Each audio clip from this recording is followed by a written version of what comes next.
Om Shanti. Good morning. आज 23/12/2024 शांतिवन থেকে बाप दादा बोलছেন, मीठे बच्चे तुम बाप के पास आते हो रिफ्रेश होने के लिए। কি জন্য আসি শিব বাবার কাছে? আমরা বাবার কাছে আছি রিফ্রেশ হওয়ার জন্য। রিফ্রেশ মানে विश्राम, शांति। बाप के मिलने से भक्ति मार्ग की सब थकान दूर हो जाती है। যখন আমরা শিব বাবার সাথে মিলন মানাই তখন ভক্তি মার্গে কত আমরা কষ্ট করেছি, পায়ে হেঁটেছি, কত গণ্ডি কেটেছি, তারকেশ্বরে শিবের মাথায় জল ঢেলেছি, গঙ্গাসাগরে গেছি, কত ক্লান্ত হয়েছি, কত পয়সা, কত সময় নষ্ট করেছি। কিন্তু এখন আমরা বাবাকে পেয়ে গেছি। যখন আমরা বাবার সাথে মিলন মানাই, আমি আত্মা বিন্দু, শিব বাবা তুমিও বিন্দু, বিন্দুর সাথে বিন্দু হয়ে যখন চলি তখন আমাদের এই সব কষ্টগুলো দূর হয়ে যায়।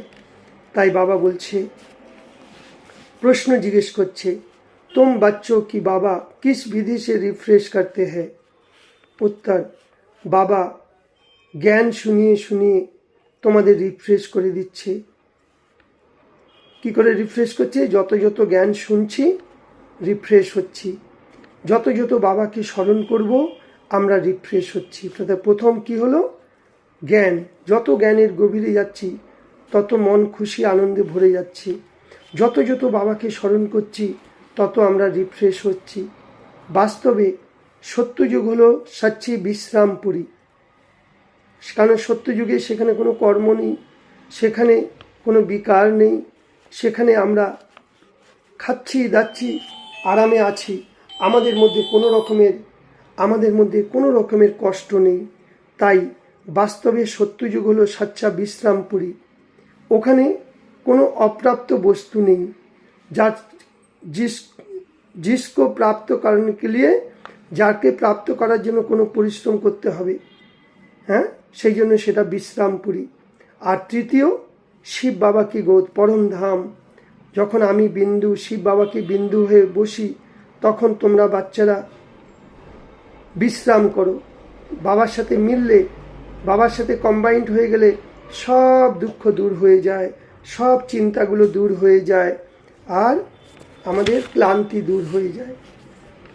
বাবা বলছে, সার এই অবিনাশী ড্রামার রহস্যকে যথার্থ ভেবে সদা হর্ষিত থাকো। এই ড্রামাতে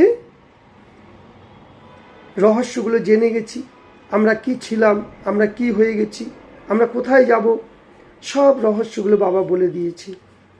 তো এই ড্রামার হরেক একটা নিজের নিজের পার্ট বাজাচ্ছে, আমি সাক্ষী হয়ে দেখছি। সেই জন্য তার কারোর কোনো প্রভাব আমার উপর পড়ছে না, যে হুবহু পার্ট বাজাচ্ছে সবাই। এম অবজেক্টকে সামনে রাখো, তাহলে খুশিতে খাগিয়া মারো। অর্থাৎ আমাদের মূল লক্ষ্য কি? মানুষ থেকে দেবতা হওয়া, লক্ষ্মী নারায়ণের সমান হওয়া। এই তো আজ আর কাল, তখন আমাদের মধ্যে অপার খুশি, অপার আনন্দ এসে যায়।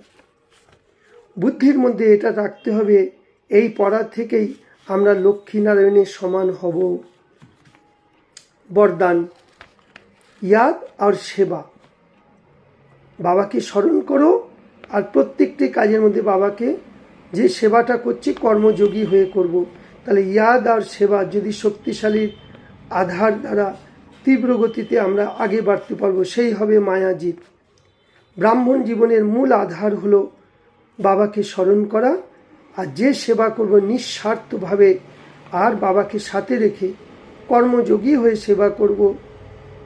এই দুটোর আধার সদা যদি শক্তিশালী হয় তবেই আমরা তীব্র গতিতে আগে বাড়তে পারবো। যদি সেবা অনেক হয় আর স্মরণ কমজোর হয়, তাহলে বা ইয়াদ অনেক ভালো হলো আর সেবা কমজোর হলো, তাও আমরা তীব্র গতিতে যেতে পারবো না। তাই জন্য ইয়াদ আর সেবা দুটোর মধ্যে ব্যালেন্স রেখে যদি থাকে তবেই আমরা তীব্র গতিতে এগিয়ে যাব। ইয়াদ অর্থাৎ স্মরণ, নিঃস্বার্থ সেবা সাথ যদি হয় তবেই আমরা মায়াজিৎ হওয়া সহজ হব। তাই বাবা বলছে, প্রত্যেকটি কর্মের মধ্যে দিয়ে কর্মের সমাপ্তির আগেই আমরা সদা বিজয়ের অনুভূতি করতে পারব, বিজয় দেখা দেবে। কি বললো? हर कर्म में कर्म की समाप्ति पहले सदा विजय दिखाई देगी। স্লোগান।